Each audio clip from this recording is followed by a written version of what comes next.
안녕하십니까. 저는 지크베 다이아몬드 박미나입니다. 반갑습니다. 네. 네, 저에게 이 지크베 소중한 정보를 주신 분은 김영삼 류선희 크라운 스폰서님이십니다. 네, 정말 이렇게 스폰서 미팅에 서본 적은 처음입니다. 네, 오늘 저는 단 하나의 선택이라는 그런 주제를 가지고 여러분과 함께 이야기를 나누어 가 보고자 합니다. 뭐 인생은 뭐 B와 D 사이의 C다 이런 얘기 참 많이 하지 않습니까? 삶과 죽음 사이의 선택의 연속입니다. 지금 이 자리에 우리가 있는 것은 내가 과거에 어떤 선택을 했는지의 결과이겠죠. 네, 또 오늘의 선택이 우리의 미래를 이제 결정할 것입니다. 네, 그런 의미에서 선택이 참 중요한데요. 일단 먼저 요즘에 아주 많이 듣는 그런 뉴스, 네, 인터넷 기사 그냥 잠깐 한번 소개해 보도록 하겠습니다. 요즘 이제 전 세계적으로 이렇게 퍼지고 있는 그 바이러스 때문에 뭐 일자리가 계속 사라지고 있다, 쏟아지는 실직자 심각하다, 뭐 해고 근로자 몰리며 고용복지센터에 실업급여 청구가 북적인다, 뭐 이런 기사 많이 보셨을 거예요. 네, 그리고 뭐 최대 33만 명, 네, 실업자가 나올 전망이다. 뭐 이런 내용도 이제 많이 나왔고요. 뭐 중국에서 여기에 보면은 그 산업연구원 부원장인데요. 그 코로나19 사태로 실업자가 2억 500만 명이 발생할 예정이다. 네, 이제 이런 이제 뉴스도 나왔고요. 또 뭐 미국에서는 뭐 실업 쓰나미 5주간 2,650만 명 실직, 이런 기사들도 최근에 많이 나온 기사입니다. 네, 그런데 사실은요, 이런 내용이요, 지금 우리가 앞으로 곧 생길 일들을 어쩌면 끌어다가 먼저 경험하는 걸지도 모릅니다. 왜냐하면 이 내용은요, 세계 경제 포럼에서 이제 2019년에 발표한 내용입니다. 2월에. 네, 그래서 2025년에 일자리 절반이 로봇으로 대체된다. 앞으로 5년밖에 남지 않지 않았습니까? 네, 그래서 이제 이와 같은 지금과 같은 상황들이 이렇게 어떤 일시적인 상황이 아니라 우리에게 정말 일상이 될 수 있다는 것이죠. 네, 토마스 프레이, 네, 최고의 미래학자라고 하는 토마스 프레이도 2030년에는 전 세계 20억 개의 일자리가 없어진다. 뭐 10년밖에 안 남았잖아요. 네, 20억 개, 뭐 절반 이상이 없어진다는 그런 내용입니다. 그래서 우리가 알고 있는 이제 이렇게 많은 일자리들이 없어진다는 거죠. 뭐 의사, 변호사, 판사, 아나운서, 요리사, 약사, 부동산 중개인, 뭐 굉장히 많죠. 저기 은행원도 있죠. 네. 저는요, 참고로 돈을 원 없이 만져본 사람이에요. 아마 저보다 돈을 많이 만져보신 분은 아마 드물 거예요. 왜냐하면 저의 첫 직장은 은행원이었어요. 네. 근데 그 당시에는요, 카드도 사람들이 별로 쓰지 않았고 5만 원권도 없을 때였어요. 막 1억 정도 돈을 갖고 오잖아요, 기업에서. 그러면은 만 원짜리 100장 묶음, 그게 막 100권씩 있는 거죠. 네, 그거를 누가 샜냐면은 사람이 샜어요. 네, 그거를 세고요. 그리고 이제 저녁이 되잖아요. 이제 은행문을 닫고 나면은 이제 시제를 맞춥니다. 시제를 맞추는데요. 만약에 만 원이 부족해요. 그럼 이제 어떤 일이 생기냐면은요. 그날 들어왔던 어마어마한 돈 뭉치를 다 다시 세는 거예요. 혹시 한 장 더 들어갔나 덜 들어갔나. 그래서 돈 세는 컨테스트도 했었어요. 네. 그런데요, 거기에서 아무리 1등한 사람이라고 하더라도 요즘엔 다 모르세요? 기계로 세잖아요. 기계처럼 빠르고 정확하게 셀 수 있겠냐는 거죠. 막 손에 그때 막 지문이 다 없어졌었던 것 같아요. 너무 돈을 많이 세서 돈이 끔찍했어요. 돈이. 네. 그런데 그런 것들을 이제는 다 기계나 이제 또 우리 자동화나 뭐 로봇이나 인공지능 이제 이런 것들은 다 대체가 되잖아요. 네, 사람이 아무리 열심히 일해도 로봇만큼 열심히 일할 수 있겠냐고요. 그죠? 잠도 안 자고 밥도 안 먹고, 네, 아무리 힘이 세도 기계만큼 힘이 셀 수 없고요. 그렇죠? 아무리 똑똑해도 인공지능만큼 똑똑할 수 없잖아요. 그래서 사람하고 기계하고 경쟁을 한다라고 했을 때 정말 이런 일자리들이 없어질 수밖에 없다는 것이 아마 많은 공감대, 네, 여러분들도 그렇게 느끼실 거라고 생각을 합니다. 앞으로 아마요, 그 차를 사람이 몰고 다니면 벌금을 내는 시대가 오지 않을까 이런 생각이 들어요. 사람은요, 판단력이 막 흐릿할 때가 있잖아요. 막 졸릴 때도 있고요. 자칫 막 울컥할 때도 있고요. 교통법규를 어길 때도 있고. 네, 그 사람의 실수로 인해서 다른 사람의 소중한 목숨을 앗아가잖아요. 그러니까 아주 완벽하게 조종되는, 네, 그런 무인 자동차로 이제 다 바뀐다라고 얘기를 하죠. 물론 이런 이제 직업이 없어지면은요, 이제 새로운 직업이 또 생기겠지만 이제 그 직업은 우리의 것이 되지 않을 가능성이 매우 높습니다. 물론 뭐 인공지능 뭐 개발자라든지 뭐 빅데이터 관리자라든지 뭐 로봇 산업이라든지 그런 산업이 발달하겠지만 아마 우리의 것이 되지 않을 가능성이 매우 높겠죠. 네. 직업이 이런 상황이면은요, 또 자영업자도 마찬가지죠.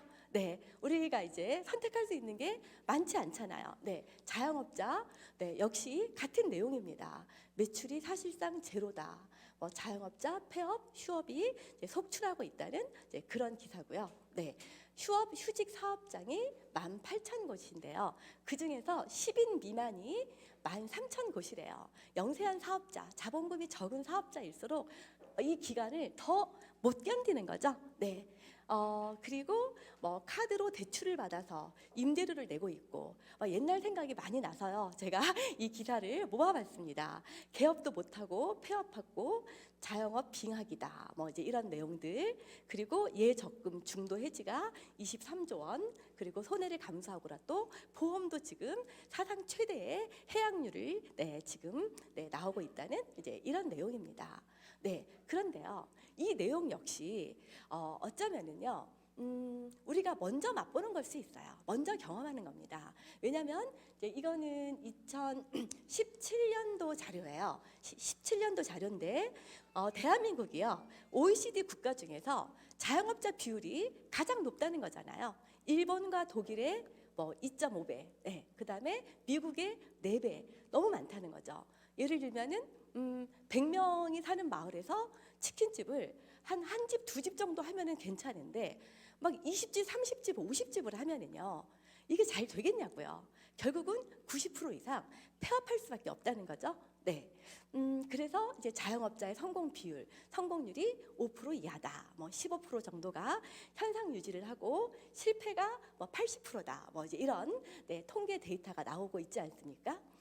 저는요, 친환경 페인트를 제조하는 제조업도 해봤어요. 네, 그때가 언제였냐면은 2003년도였어요. 그러니까 제너럴 바이오도 생기기 전이잖아요. 그때 친환경 페인트를 만들었으니까 어땠을 것 같아요? 그때는 어땠냐면요, 우리가 먹는 것도 친환경이 아니었어요. 화장품도 다 유해 성분이 덕지덕지 있을 때예요. 그런데 무슨 건축 자재를 친환경으로 하겠어요?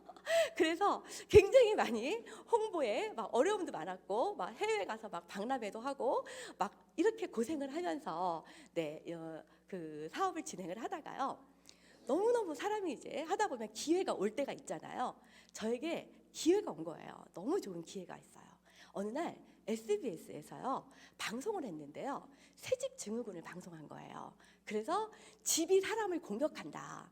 이 실내 공기가 뭐 일본의 공업도시 뭐 공기질보다 막 더 안 좋다. 네, 이제 이런 내용이 막 나와서 그때 아싸, 이제 드디어 기회가 왔다. 막 이제 이렇게 막 서로 축배를 들고 막 정말 그랬던 기억이 납니다. 그리고 나서 그 다음에요, 더 좋은 일이 생겼어요. 어떤 일이 생겼냐면요, 실내 공기질 관리법이라는 법이 국회 통과를 한 거예요. 그래서 이제 한 1000세대 이상의 그런 다중 어떤 이용 시설에서는요, 의무적으로 친환경 자재를 써야 되는 거예요. 그래서 저는 막 그때 야, 이제 빌딩 보러 다녀야 되겠다. 이제 이런 마음이었습니다.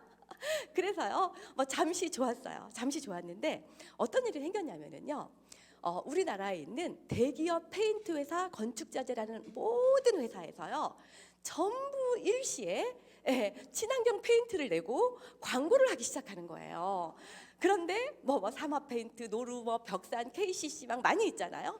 전부 다 친환경 페인트를 내는 거예요. 그런데 가격을요, 그 가격에 제가 판매 가격에 만들지도 못하겠는 거 있죠. 네.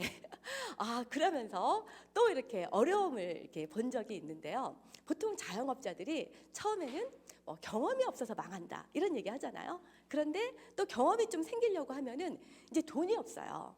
그런데 그 중에서도 이렇게 5%막 너무 잘 돼요. 예를 들어서 이렇게 살아남은 데는 어떠냐면은요, 자본에 망해요. 자본에. 네, 자본이 없으면 이길 수가 없는 거예요.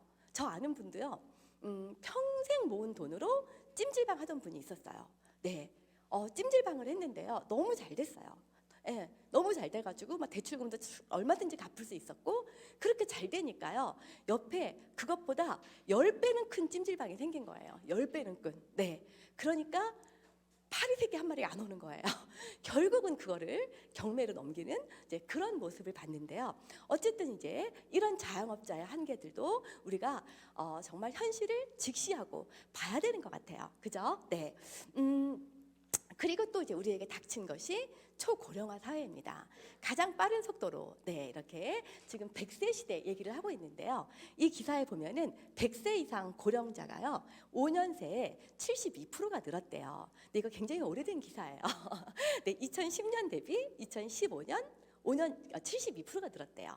그런데 2015년 대비 2019년은요, 4년 만에 600%가 늡니다. 네, 이제 그런 인터넷 기사를 또 이렇게 보실 수가 있는데요.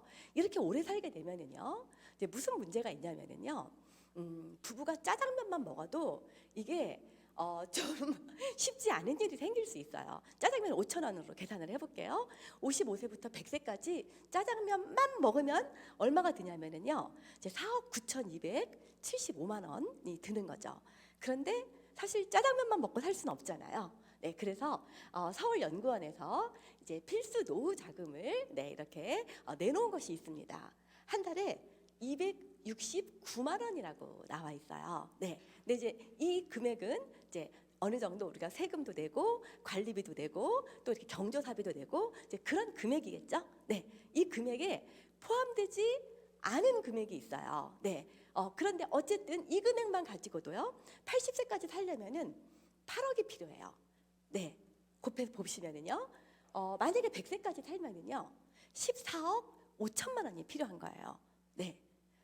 이 정도는 준비되어 있다라고 안심하시는 분들도 계실 텐데요. 사실은 이것만 생각하시면 되는 게 아니에요. 여기에는요, 자녀 교육 자금은 포함되어 있지 않잖아요. 자녀들은 다 교육시키셨나요? 네. 또 자녀 출가하는 결혼 비용도 포함되지 않은 거예요. 또 부모님은 다 건강하신가요? 네, 이렇게 병원비라든지 또 갑자기 무슨 사고가 생겼을 때 그런 어떤 응급 비용이라든지 그런 거 전혀 포함되어 있지 않고요. 주거비도 포함되지 않은 거예요. 뿐만 아니라 40년 후면 인플레이션이라는 게 있잖아요. 인플레이션도 포함되지 않은 그 금액이 14억 5천이라는 것입니다. 네, 그래서 실제로 뭐 어떻게 되겠지? 이렇게 생각하실 수도 있는데요. OECD 국가 중에서 한국의 노인 빈곤율은 1위예요. 정말 열심히 하셨는데 노인 빈곤율이 1위라는 거죠. 네, 그래서 정말 우리가 이렇게 돈 없이 오래 산다라고 한다면은요, 이게 꼭 장수가 축복이 아니라 재앙이 될 수 있다는 거죠. 네, 무전장수, 돈 없이 오래 살아요. 왜 그래요? 직업이 없으니까 무업장수. 네, 그런데 또 나이가 들다 보면 반드시 어때요? 병이 생겨요. 네, 유병장수. 네, 그러면 사람들이 많이 찾아올까요? 돈도 없고 병 들었어요. 혼자 살게 되겠죠? 네, 독거장수.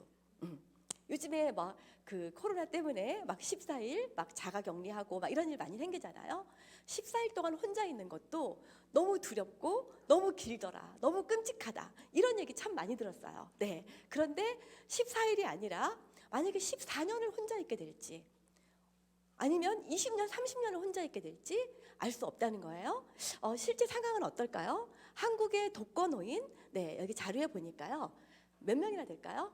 한 150만 명에 이른다라고 합니다. 네, 그리고 폐지 줍는 노인은 몇 명이나 될까요? 네, 여기 보니까 10,000명, 20,000명도 아니고요. 175만 명. 네. 그리고 이 독거노인은 매년 약 5만 명씩 가파르게 증가하고 있다. 이제 이런 기사입니다. 마지막에 이제 이런 내용이 나와요. 그들이 아끼지 않고 노력하지 않고 열심히 살지 않았을까? 그들의 자식이 없을까? 근데 사실 우리 친정 엄마 뭐 이런 상황만 보더라도요. 너무나 근검절약하고 알뜰하게 사셨던 것 같아요. 정말 성실하고 부지런하시고 네 그렇게 열심히 사셨는데 지금 자식이 넷이 있어요. 네 근데 사실 아무런 소득이 없으세요. 아무런 소득이 없고 유일한 수입원이 직후를 하는 저로부터 받는 용돈. 네, 그게 전부이십니다. 네, 그래서 이게 남의 일이 아니라 시간이 지나면 어떻게 되겠지가 아니라 뭔가 대안을 세워봐야 되지 않겠나. 네, 이제 이런 생각을 하게 됩니다. 네, 한국의 노인 자살률은요, 또 OECD 국가 중에서 1등입니다. 네, 1등과 2등의 격차가 엄청나죠. 네, 그래서 어떤 대안이 필요할까요? 여러분들 좀 대안을 가지고 있는 게 있으신가요? 아마 여기 계신 분들은 있으실 것 같아요. 네, 어떤 분은 국민연금을 믿고 있는 분들이 계세요. 국민연금, 국가가 나를 어떻게 먹여 살리지 않을까? 네, 여기 네 국회 예산정책처에서 나온 자료입니다. 보면은 국민연금의 고갈 시점이 점점 빨라진다는 거예요. 네, 왜 빨라지냐면은요, 실질 금리가 하락하고요. 네, 그래서 연금 운용 수익률이 떨어지고요. 그 다음에 사람들이 생각보다 오래 사는 거예요. 평균 수명이 계속 늘어서 줘야 될 연금이 많아졌다는 거죠. 네, 그래서 아마 이 연금을 계속 믿고 있기가 객관적으로 봤을 때 이게 믿을 만한 노후 대책이 절대 아니라는 겁니다. 인구 비율표를 보면은요. 지금 이제 여기가 이제 그 베이비 부머 세대잖아요. 이게 이제 시간이 지나면서 어떻게 되냐면 점점 위로 올라가죠. 그러면은 이제 역삼각형 구도가 되는 거예요. 노인들은 너무 많은데요. 지금 아이들을 몇 명 낳나요? 뭐 0점 몇 명 낳잖아요. 지금요. 그러니까 밑으로 점점 2명이 하나가 되고 2명이 하나가 되고 이렇게 쪼그라드는 상황이기 때문에 네, 이것도 믿을 수가 없다는 거죠. 네. 그러면 이제 개인연금 지금부터라도 한번 준비해 보실까요? 개인연금 제가 이거 보험회사에서 뽑은 거예요. 40세 남자가 30만 원씩 10년을 납입해요. 10년을 납입하고 50세까지 10년을 거치했다가 60세부터 연금을 받아요. 그런데 100세까지 살면은요, 한 달에 얼마 주냐면은요, 11만 원 줘요.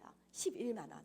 네. 물가 상승률 감안하면 네, 연금을 계속 버야지 옳은 것인지 한번 여러분들이 대안을 살펴보시면 좋을 것 같습니다. 네. 또 어떤 분은요, 나는 부동산이 있어. 부동산에 투자해야지. 뭐 이렇게 생각하시는 분들도 있으실 수 있는데요. 일본에 닥친 유령집 현상. 어제 오늘 얘기가 아니죠. 네. 그래서 일본 수도권에도 빈 아파트가 급증한다. 고성장 시대에 지은 수많은 집들이 고령화와 인구 절벽에 부딪히면서 매수자를 찾지 못해서 폐허로 변한다. 팔리지도 않고 임대도 안 돼서 버려진 집이 800만 채가 넘고요. 이런 현상이 지방 도시뿐 아니라 도쿄 외곽, 지방 수도에도 예외 없이 퍼져간다. 네. 그래서 과연 지금이 또 부동산 투자할 땐가 그것도 한번 생각해 보시기 바랍니다. 네, 우리나라는 어떨까? 국내는 네, 이미 일본처럼 지방부터 서서히 되어가고 있다는 거죠. 출산율이 0.98명, 최악의 저출산, 세계 첫 0명대 국가가 돼서요. 전국의 빈집이 126만 4,707채로 늘고요. 네, 이렇게 2050년에는 빈집 300만 쇼크가 온다. 네, 이렇게 돼 있습니다. 네, 이렇게 전국 미분양 주택이 점점 늘어나게 될 거라는 거죠. 네, 그래서 오늘 뭔가 우리가 대안을 찾아야 되지 않겠습니까? 네, 어떤 대안이 있을까요? 네, 많은 아까도 앞선 강사님들이 이제 말씀을 하셨지만 뭐 로버트 기요사키도 뭐를 하라고 그랬냐면요. 사실 저는 그 부자 아빠 가난한 아빠의 주제가 부자 아빠가 되라는 거잖아요. 부자 아빠는 뭐냐면요, 파이프라인을 준비한 연금 소득을 받는 사람이 사실은 부자 아빠거든요. 네. 그리고 트럼프 대통령도 만약에 가난한 사람이 돼버리면은 무엇을 할까라고 얘기를 했을 때 자기는 괜찮은 네트워크 마케팅 회사를 찾아서 네트워크 마케팅 하겠다. 네. 또 빌 게이츠도 내가 마이크로소프트사가 아니면 네트워크 마케팅을 하겠다. 뭐 이렇게 얘기하지 않습니까? 워렌 버핏도 당신이 잠자는 동안에도 네, 이렇게 돈이 들어오는 수입을 준비해 놓지 못하면 당신은 죽을 때까지 일해야 된다. 네, 그래서 저는요, 이 대안으로 네트워크 마케팅을 네, 얘기를 많은 사람들이 하고 있잖아요. 이 네트워크 마케팅 사업은요, 하나씩 따져보면은요, 진짜로 괜찮은 사업이에요. 그쵸? 네. 일단은 누구나 할 수 있는 사업이죠. 네트워크 마케팅만큼 조건이 없는 사업이 또 있을까요?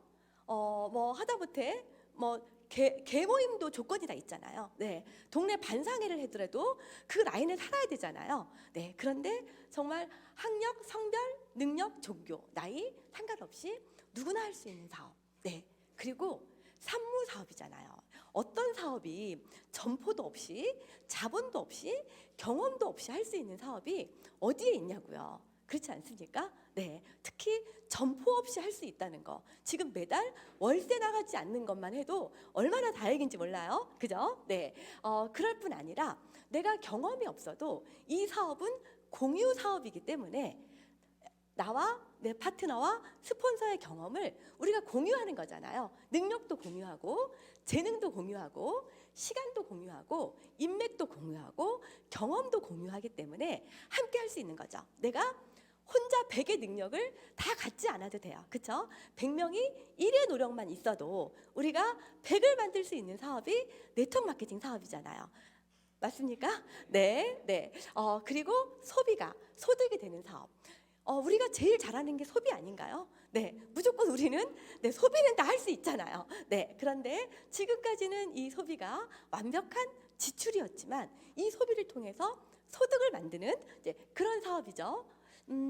전업과 부업이 가능한 사업. 지금 하는 일을 하고 있으면서도 그러면서도 얼마든지 우리가 시간을 내서 또 이렇게 저녁에 또 주말에 이용해서 전업도 할 수 있고 부업도 할 수 있고요. 그런 사업이면서도 복잡한 회계 격리 업무 없어도 되고요. 종업원 없어도 되고 월급 주는 사람 없어도 되고 재고와 외상이 없는 그런 사업, 그리고 한계가 없는 사업이죠. 그래서 처음에는 내 주위에서 시작하는데 하다 보니까 이게 어때요? 전국으로 가게 되고 또 영어를 못해도 글로벌 사업을 할 수 있는 사업, 전 세계로 나가는 그런 사업이잖아요.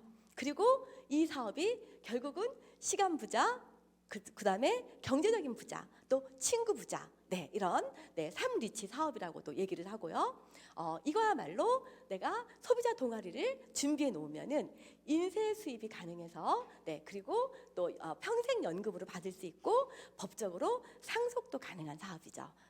그런데 우리가 이 사업을 하는데 좀 어려운 점이 있죠. 어떤 점이 제일 어려우신가요? 어떤 점이요?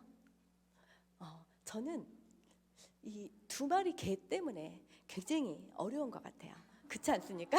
네, 편견과 선입견. 네, 이것 때문에 이렇게 좋은 네트워크 마케팅 사업이 정말 블루오션이지 않습니까? 네, 안 하는 사람이 훨씬 더 많잖아요. 그러니까 결국은 이 사업의 핵심은 어떻게 이 고정관념을 깨는가, 이게 정말 중요한 부분이 아닐까 하는 생각이 듭니다. 이 고정관념은요, 사실 어디에서 왔나 잘 생각을 해보면요, 이제 첫 번째는요, 우리하고 아무 상관도 없는 불법 피라미드, 막 유사 수신행위, 막 이제 이런 사람들이 돈 놓고 돈 먹게 하고 튀고 이제 이런 것들 때문에 우리가 굉장히 많이 피해를 보는 거죠. 우리는 그 회사하고 아무 상관이 없는 회사잖아요. 이제 그럴 뿐 아니라 좀 합법적인 네트워크 마케팅 회사들 중에서도 좀 이렇게 오너의 욕심이라든지 또 이렇게 네트워크 마케터들의 그런 어떤 올바르지 못한 사업 방향 때문에 일부 욕을 먹는 부분도 있을 거라고 생각을 해요. 그리고 또 하나는요. 이 대기업이요, 부자들이 제일 싫어하는 게 뭔지 아세요? 부자들이 제일 싫어하는 거는요, 모든 사람이 부자 되는 거래요. 모든 사람이 부자 되면은요, 가정부도 써야 되고 기사도 써야 되고 다 심부름을 시키고 정원사도 쓰고 막 이래야 되는데 다 누가 해야 돼요? 내가 직접 해야 되잖아요. 그래서 이 부자들은요, 지금 이제 유통을 다 가지고 있잖아요. 부자들이 백화점도 가지고 있고 할인마트도 가지고 있고 TV 홈쇼핑도 가지고 있고 네, 쿠팡, G마켓 다 부자들이 가지고 있는 거잖아요. 부자들은 우리 소비자들이 이랬으면 참 좋겠어요. 여기 와서 딸랑딸랑 흔들며 와서 계속 돈을 쓰고 가는 거야. 그래서 로켓 배송도 해주고 또 이렇게 또 뭐 할인 행사도 해주고 1+1도 해주고 그렇게 해가지고 소비자들을 계속 자기네한테 끌어들이면 소비자들은 계속 뭐를 해요? 계속 지출을 하죠. 네, 기업은 어떻게 될까요? 계속 그게 수입이 되겠죠. 그런데 네트워크 마케팅은 어때요? 자기네들끼리 물건을 사서 쓰겠다는 거예요. 그러니까 부자들이 진짜 싫어하는 게 네트워크 마케팅이에요. 사실은요. 이제 그럴 뿐 아니라요. 또 어떤 회사가 싫어하냐면요, 언론사 있잖아요. 네, 언론사들은요, 뭐 갖고 먹고 살아요? 광고. 네, 그래서 어떤 만약에 대기업에서요, 어떤 잘못된 일이 있어요. 그러면은 바로 광고를 실어준다라고 해요. 막 1억짜리 광고, 전면 광고, 막 이런 거 해주면은요, 굉장히 그 기사 내용이 부드럽게 바뀌어가지고 실린다라고 해요. 그런데 네트워크 마케팅은 어떤 회사예요? 광고 수입을 누구에게 줘요? 우리 소비자들에게 돌려주고 광고를 안 하잖아요. 그래서 네트워크 마케팅에서 뭐 하나 걸리기만 해. 그러면은 싸잡아가지고 다 때려서 그냥 네, 이제 이런 것들 때문에 사실은 이런 네, 어떤 편견, 선입견 이런 고정관념이 많이 있는데요. 우리가 정확하게 이런 네트워크 마케팅을 안다면은 이런 부분에서 얼마든지 사람들을 설득시킬 수 있고 내가 먼저 이해를 하고 이제 설득을 시키는 그런 과정이 필요하겠죠. 네, 그래서 이런 문제를 해결하는 데 있어서 저희가 네트워크 마케팅의 대안입니다 라고 말씀을 제가 드렸어요. 그랬는데 자, 이 네트워크 마케팅을 하려고 하니까 회사가 너무 많은 거예요. 그래서 이제 어떤 회사를 선택해야 될까? 네, 이것은 너무 중요한 부분인 것 같습니다. 네, 네트워크 마케팅 회사는요, 일단 합법적인 회사가 있고 불법적인 회사가 있어요. 그렇죠? 네. 합법적인 회사가 더 많을까요? 불법적인 회사가 더 많을까요? 불법이 훨씬 더 많습니다. 어떤 사람은 불법이 회사가 3,000개라고도 하고 어떤 사람은 뭐 10,000개라고도 하고 20,000개라고도 하는데요. 그거는 셀 수가 없어요. 왜냐하면은 어디에도 등록돼 있지 않기 때문에 오늘이라도 내가 하나 해서 회원가입할 수 있는 거잖아요. 네, 그래서 일단 우리가 내 노후 대책과 정말 상속까지 되는 그런 일을 선택을 한다면 반드시 어떤 회사를 선택해야 될까요? 반드시 합법적인 회사를 선택해야 됩니다. 또 어떤 분은요, 네, 이 합법적인 회사가 지금 몇 개 있어요? 130개가 있습니다. 이 합법적이냐 불법이냐는요, 너무나 명확해요. 다 아시는 것처럼 공정거래위원회 홈페이지에 들어가서요, 사업자 정보 공개가 있습니다. 여기에 다단계 판매 사업자가 있는데요, 여기에 이름이 있는 회사, 등록된 회사는 합법이고요, 등록되지 않은 데는 뭐예요? 불법이에요. 네. 어떤 사람은 자기가 여기 등록돼 있지 않는데 자꾸 합법이래요. 그래서 홍콩에서는 합법이래. 근데 한국에서는 어때요? 불법이에요. 또 어떤 사람은 뭐 불법이 아니라 무법이래. 네, 뭐 미국에서는 괜찮은데 여기 등록되지 않으면은 무조건 네, 불법인 거죠. 그래서 이제 우리가 회사를 선택할 때 반드시 기본적으로 네, 우리가 정말 내 미래를 위해서 열심히 경제 활동을 해가지고 나중에 뭐 국가가 준 밥 먹고 막 이러면 안 되잖아요. 네, 그래서 무조건 합법적인 회사를 선택해야 되겠죠. 그래서 이제 이 합법적인 회사 130개 중에서 자, 어떤 회사를 선택할 것인가? 130개 중에서 네, 저는 이 회사를 이제 만났을 때요. 저는 2018년 여름에 지쿱을 처음 만났습니다. 네, 그 회사 그때 이제 이 지쿱을 처음 만났을 때 정말 많이 고민을 하면서 회사를 점검을 했던 거가 기억이 나요.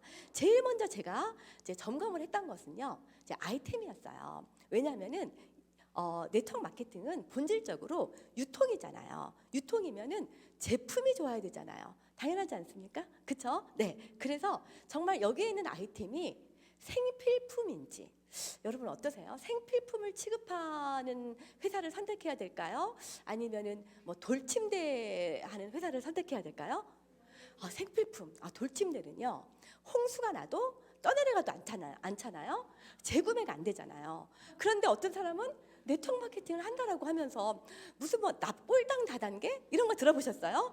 네, 이런 거를 하면 될까요, 안 될까요? 네, 이 생필품은요 상황이 어떻든지, 그죠? 네, 아무리 우리가 뭐 유명 여배우 뭐 김태희가 됐든 뭐 장동준이 됐든, 네, 장동건이 됐든, 네, 만약에 샴푸, 치약, 칫솔, 뭐 바디 클렌저, 화장품 일주일만 안 쓰면 어떨까요? 아마 옆에 오지도 못하게 할 걸요. 알아보지도 못할 거예요. 그죠? 네. 그래서 반드시 생필품을 취급해야 되고요. 화장품은 어때요? 화장품은 생필품인가요? 사치품인가요? 아, 생필품이죠. 네. 특히 경기가 어려우면 어려울수록 더욱더 생필품이 되는 것이, 네, 이렇게 화장품입니다. 그래서 이제 그런 제품을 이제 취급해야지 되는 것이 우리가 계속 재구매를 할 수 있는 연금 소득을 만들 수 있는 이제 기본이죠. 이 생필품 취급하는 회사 130개 중에서 쫙 추릴 수 있어요. 그죠? 네, 한번 추려보려고요. 네, 추려서 마지막에 남는 회사가 어떤 회사가 될지 한번 보고 싶어요. 네, 생필품인데요. 품질은 어때야 될까요? 우리는 구전 광고를 하는 일이잖아요. 그런데 정말 허접한 거 사람들한테 전했다가 욕만 바가지로 얻어먹겠죠. 당연히 품질은 좋아야 되겠죠. 네, 그래서 그런데 또 품질만 좋으면 되는 게 아니라 가격은 어때야 될까요? 저렴해야 되겠죠. 왜냐하면 비싸고 좋은 제품은 너무 많잖아요. 너무 많으니까 가격이 저렴해야 돼요. 그래서 이렇게 생필품인데 가성비가 좋은, 품질도 좋고 가격이 저렴한 회사 뽑으니까요, 한 5개 회사가 안 나오는 것 같아요. 네. 그런데 그 중에서요, 화장품은 좋은데 속속 스며들고 너무 좋아요. 근데 여기에 유해 성분이 막 있어서 막 발암 물질이 나오고 독성 물질이 있어. 네, 그러면 어떨까요? 네, 우리가 어차피 뭐 주부들이 장에 가서 물건을 살 때, 뭐 채소를 살 때도 마찬가지고요. 예를 들어서 뭐 품질 가격 비슷한데 여기는 농약친 채소고요. 네, 여기는 유기농 채소라면 어떤 거 사세요? 다 유기농 사잖아요. 네, 그래서 제가 요즘에는 다행히 이 친환경인지 아닌지 우리가 잘 알 수 있는 어플이 또 우리를 도와주고 있지 않습니까? 제가 조사한 바에 의하면요, 화해 어플에서 유해 성분이 하나도 없는 제품 중에서 고기능성, 네, 막 피부과 성형외과 막 이런 데 나가던 제품이잖아요. 고기능성이면서 가격이 가장 싼 제품, 네, 뭘까요? 네, 지쿱입니다. 네, 그래서 저는 어떤 생각을 했냐면요, 처음에 제가 지쿱을 만났을 때 저는 국내 A사에서 사업을 진행하고 있는 상황이었었는데요. 야, 나는 돈은 거기서 벌어도 제품은 지쿱 제품 써야 되겠다. 왜냐하면 내가 사간 제품을 가지고요, 우리 아이들은요 저를 100% 신뢰해요. 제가 산 제품을 저는 손주도 있어요. 네, 애들이 다 쓰는 거예요. 근데 보니까 막 발암물질이 나오는 거예요. 네, 그러면 돈 벌어갖고 암에 걸리면은 그게 뭐예요, 그쵸? 네, 그래서 일단은 제품은 지쿱 제품이다, 이런 결론을 얻게 됐습니다. 네, 제품만 이제 좋아서 되는 게 아니라요, 이제 보상 플랜도 굉장히 중요합니다. 이제 내 어떤 능력을 알아야 되는 것 같아요. 아까 막 12라인, 6라인 말씀하셨죠? 네, 이렇게 6라인, 12라인, 막 3라인 이렇게 하는 게 쉬울까요? 아니면은 2라인 하는 게 쉬울까요? 2라인, 그죠? 네, 3라인 하는 거 정말 쉽지 않더라고요. 우리 남편이 옛날에 이제 오래전에 아메이 한 적이 있어요. 야, 3줄을 못 하더라고요. 3줄을. 2줄까지는 어떻게 하더라고요. 2줄까지는 하는데 그때 느낀 게, 평범한 사람은 3줄을 못 하는구나. 네, 제가 지금 바이너리 여기 와서 와 보니까요, 2줄도 못 하는 사람 너무 많지 않나요? 네. 그런데 저희는 어떤가요? 후원 수당은 2줄이에요. 추천 매칭 수당은 몇 줄이에요? 네, 뭐 한 1.5줄 소실적 기준이 약간 있으니까 뭐 그렇게 얘기할 수 있지 않나요? 추천 수당은 몇 줄이에요? 그건 한 줄이잖아요. 한 명만 소개도 되잖아요. 지폐 스타는 몇 줄이에요? 빵줄 아닌가요? 나만 사도 내 실적이 소실적으로 되잖아요. 그래서 지쿱은 1.1라인이에요. 그렇지 않나요? 이것보다 더 쉬운 일이 있나요? 네, 그럴 뿐 아니라 이 보상 플랜이 공정해야 된다는 거죠. 네, 어떻게든 안 주려고 흔히 밖에서 빨대 마케팅 그런 얘기 참 많이 해요. 돈 주고 다시 빼간다. 뭐 이제 이런 얘기 하는데요. 네, 정말 저희 어떤 보상 플랜 보면은요. 뭐 대실적, 소실적 다 무한 단계, 무한 누적, 무한 이월 해주잖아요. 어떻게든지 더 주려고 노력하는 것 같아요. 네, 그런 회사 중에서요. 재구매 마케팅이 재구매가 되는가? 정말 소비자들이 자발적인 재구매가 일어나는가? 네, 그래서 제가 이번 주 동안에, 지난주 동안에 제가 이 PPT를 준비하면서 제 하루에 왜 산하 매출이 있잖아요. 그 매출 저도 조회를 해봤어요. 잘 보이지는 않으실 수 있는데요. 네, 그 하루 매출의 그냥 일부분입니다. 일부분인데요. 금액이 어떠냐면요. 금액이 이게 뭐 4만 1,000원, 2만 5천 원, 5만 5천 원, 13,200원, 뭐 25만 2천 원, 5만 5천 원, 10만 원, 5만 2천 원, 뭐 다 이래요. 보이시나요? 2만 9,900원. 여기 보니까요. 이게 지금 100건이 넘어요. 딱 한 건이 200만 원이 넘어요. 투스타 한 명 나왔어요. 한 명. 네. 다 그냥 평범하게 우리가 마트에 갔을 때 5만 원도 사고 6만 원도 사고 10만 원도 사고 20만 원도 사고 그러지 않습니까? 이런 재구매 마케팅이라는 거예요. 네. 이런 회사 중에서요. 일단은 직급 마케팅 하는 회사는 빼야 될 것 같아요. 왜냐면은요. 밖에서 계속 네트워크 마케팅의 악습이라고 얘기하는 것 중에 가장 그 중심에 있는 게 사실 직급 마케팅이지 않습니까? 직급 마케팅이 뭐예요? 예를 들어서 한 달에 1,000만 원을 하면 직급을 가. 그런데 열심히 일을 했는데 950밖에 못했어요. 이게 그대로 있으면 좋은데 다음 날 1일이 되는 순간 950만 원이 날아간다는 거잖아요. 아웃되잖아요. 네, 다시 0부터 다시 시작해야 되잖아요. 네, 그러면은 어떻게 하시겠어요, 여러분들은? 950만 원을 날리겠어요? 말일날 50만 원어치를 사겠어요? 야, 여기 있는 분들은 다 사업을 잘하실 분들 같아요. 네. 그런데 이 직급 유지를 안 할 수가 없는 거가 뭐 6개월에 몇 번을 유지해야 되고 전 직급을 3번 유지해야 다음 직급을 갈 수 있고 이런 유지 조항이 있으니까 사람들이 말일날 사는 거잖아요. 네. 저는 전사 같은 데서는 보름 마감이었어요. 직급이. 네. 그래서 15일마다 막 말일마다 서버가 다운돼요. 왜냐하면은 그때까지 양쪽을 맞춰야 되는데 조금만 모자라도 16일 날 제로가 되고 1일 날 제로가 되니까 막 사잖아요. 그래서 직급 수당보다 직급을 가기 위해서 투자한 돈이 더 커.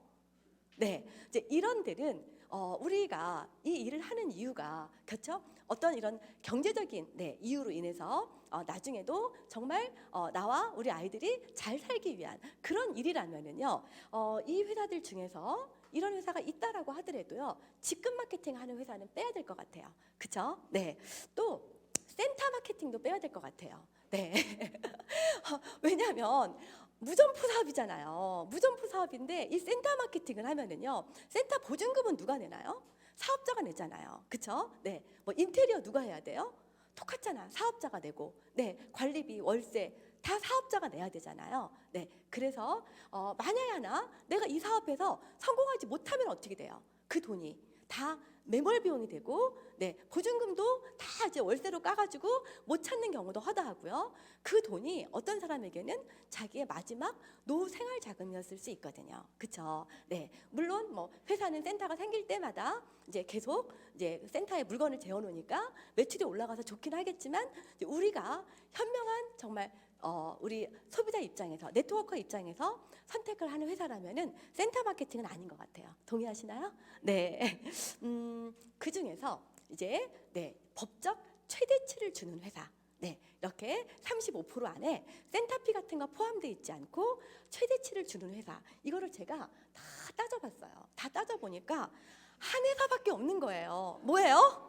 직후 하나밖에 없어요. 선택의 여지가 없는 거예요. 네, 그래서 보상 플랜에서 정말 공정한 마케팅을 하는 직후비 진짜 내가 선택한다면 이 회사를 선택해야 되겠다. 이제 이런 마음이 흔들리는 거죠. 네, 그 다음에 시장의 한계도 굉장히 중요해요. 앞으로 계속 뻗어나가야 되잖아요. 나만 잘 되면 되는 게 아니라 내 파트너들도 잘 돼야 되니까요. 네, 그래서 일단은 몇 가지 제품만 가지고 하는 회사를 선택해야 될까요? 5만 가지 제품을 다 하는 회사를 선택해야 될까요? 5만 가지, 그죠? 네, 그래서 반드시 플랫폼이 함께 있어야 돼요. 여기서 모든 장을 다 볼 수 있어야 돼요. 네, 그리고 한국에서만 하는 회사여야 될까요? 글로벌로 나가야 되는 회사여야 될까요? 네, 글로벌로 나가는 회사죠. 그런데 제가 글로벌로 나가는 회사들 중에서도 특히 원 서버 원 코드여야지 된다라고 생각을 했어요. 만약에 뭐 한국에도 두 라인을 해야 되고 미국에서 다시 회원 가입해서 또 두 라인을 해야 되고 또 대만에서 또 회원 가입해서 또 두 라인을 해야 되고 그렇게 된다면 몇 라인을 해야 되는 건가요? 그죠? 아까 말씀드렸잖아요. 평범한 사람이 세 줄을 못 하더라. 그죠? 네. 그래서 한 라인에 한 코드 안에 한국 들어오고 미국, 베트남, 대만 또 한국 이렇게 들어올 수 있는 원 서버 원 코드여야 되겠다라고 제가 어떤 선택의 기준을 두었고요. 또 하나는 그렇다 하더라도요. 블랙 마케팅 하는 데는 안 된다라고 봤어요. 왜냐면은요, 저는 이제 전사에 있을 때 제 파트너 사장님 한 분이 5년 전에 베트남에 아들을 보냈어요. 아들을. 왜 보냈냐면은 그 회사가 들어올 거라고 해가지고 아들이 갔어요. 근데 가서 뭐라고 그랬냐면은 아들이 갔는데 저 여기 너무 늦게 들어왔대요. 이미 사람들은 몇 년 전부터 들어와서 센터도 엄청나게 많고 물건도 무지무지하게 많이 유통이 된다는 거예요. 네. 그런데 들어갔는데 왜 들어갔냐면은요. 연말에는 들어갈 것이다. 아니면 또 구정 때까지는 들어갈 것이다. 추석 때까지는 들어갈 것이다. 뭐 3월까지는 들어간다. 이것 때문에 계속 들어가는 거예요. 들어갔는데 5년 전에 들어간 그 아들이 안 들어오잖아요. 돈을 다 탕진했어요. 다 탕진해서 거기서 베트남 아가씨를 만나서 결혼을 했어. 근데 이제 안 들어오죠. 아직은. 네. 아이를 낳았어요. 아이가 돌이 됐어요. 그래도 안 들어오는 거예요. 지금까지도 안 들어왔어요. 지금까지. 거기에서 탕진한 사람들이요. 정말 수천 명은 될 것 같아요. 거기 들어갈 때마다요. 세간의 물건을 바리바리 싸가지고 들어가는데 이게 뭐예요? 사실 밀수거든요. 세관에서 걸려요. 또 벌금 내고 거기서 또 불법 사업하고 정말 물론 이제 뭐 그렇게 해놓고 나면은 회사는 들어가자마자 바로 수익을 얻게 되니까 좋을지 몰라도요. 사업자는 뭐냐고요. 거기서 몇 년씩 인생을 정말 인생의 그 아주 경로 자체를 바꾸게 되는 그래서 이런 회사를 빼고 나머지 회사를 시장에 한 개, 전 세계로 뻗어나가고 5만 가지 제품을 다 취급하는 회사 보니까 직급밖에 없어요. 그렇지 않습니까? 직급밖에 없더라고요. 네, 회사. 네, 회사는 또 뭐를 봐야 될까요? 신용도 아주 중요하죠. 네, 지금도 잘 되지만 앞으로도 잘 돼야 되는 거니까요. 네, 전문가들의 신용도를 봤을 때 직급, 제너럴 바이오 다 A등급, 그죠? 그 이상이죠. 네, 그리고 기술력 굉장히 중요한 것 같아요. 그래서 어떤 핵심 기술력이 있어야지 시장의 트렌드가 바뀌어 아니면은 어떤 고객들이 어떤 제품을 너무 좋아해. 그러면은 그 제품보다 더 좋게, 그쵸? 유해 성분 빼고 더 싸게 낼 수 있는 기술 경쟁력, 이런 핵심 기술을 가지고 있는 회사여야지 되겠다라는 생각을 했어요. 왜냐하면은 다 있는 제품이 그나물의 그 밥이면은요, 타사에서는 막 이게 여자들도 화장품을 한 가지만 쓰는 게 아니에요. 그쵸? 네, 오늘 아침 강의도 나왔지만 비비크림 썼다, CC크림 썼다가 뭐 메이크업 베이스 썼다가 톤업 크림 썼다가 뭔가 바뀌잖아요. 바뀔 때마다 이 시장에 적응할 수 있는 기술력, 또 그것을 실행할 수 있는 혁신성을 가지려면은 반드시 자체 기술이 있어야 된다라는 생각을 저는 이제 하게 됐습니다. 그리고 이 회사가 사회적으로 유익을 주는 회사이어야지 우리가 신바람이 나서 일을 할 수가 있어요. 우리가 다른 사람에게 유익한 일을 하면은요, 정말 에너지가 그치지 않지 않습니까? 그런데 내가 하는 일이 돈은 들어오는데 다른 사람에게 피해를 주는 일이잖아요. 하면 할수록 지치고 기가 빠져요. 그래서 사회적 유익을 주는 회사였으면 참 좋겠다라는 생각을 합니다.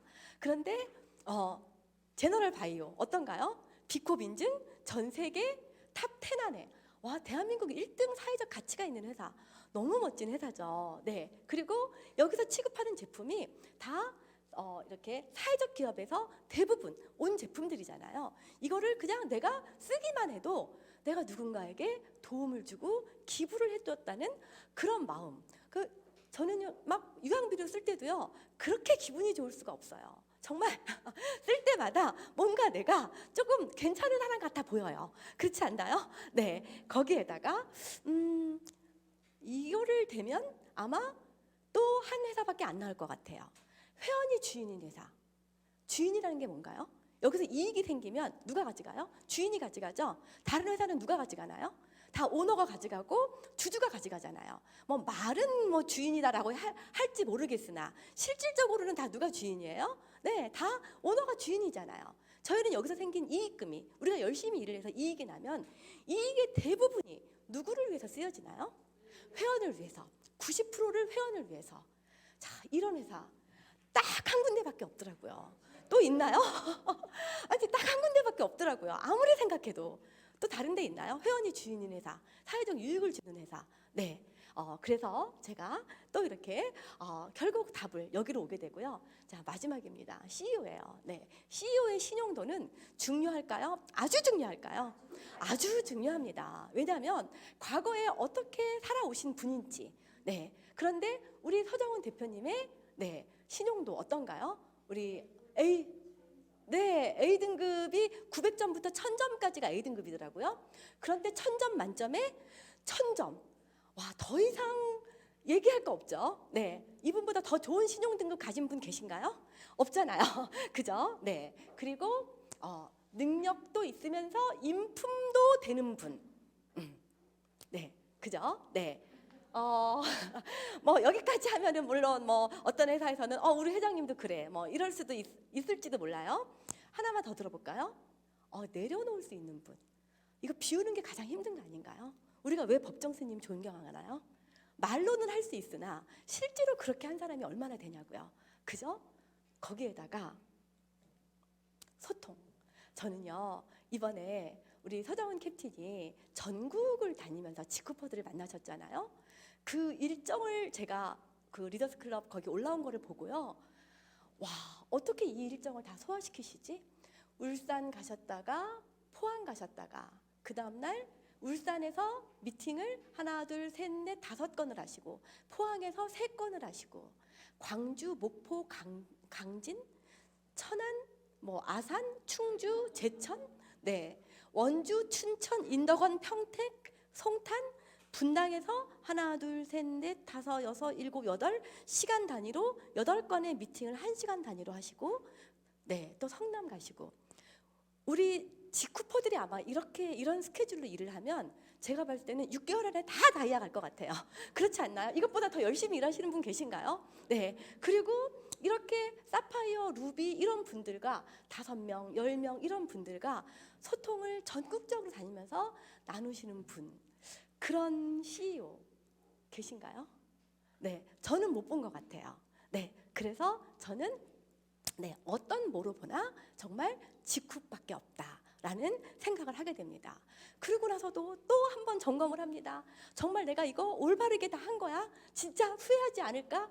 네, 계속 머릿속에서 이런 단어들이 왔다 갔다 해요. 네, 이렇게 왔다 갔다 하면서 결국 제가 선택한 것은 이렇게 보나 저렇게 보나 직후밖에 없다. 네, 공정 플랫폼 직후. 그래서 저는 단 하나의 선택으로 직후를 선택했습니다. 네, 여러분들도 정말 유일한 선택으로 직후를 선택하신다면 정말 여러분의 노후가 가장 안전하고 또 가장 현명한 선택이 되실 것이고 가장 확실한 선택이 되실 거라고 확신하면서 강의 마치겠습니다. 네, 감사합니다.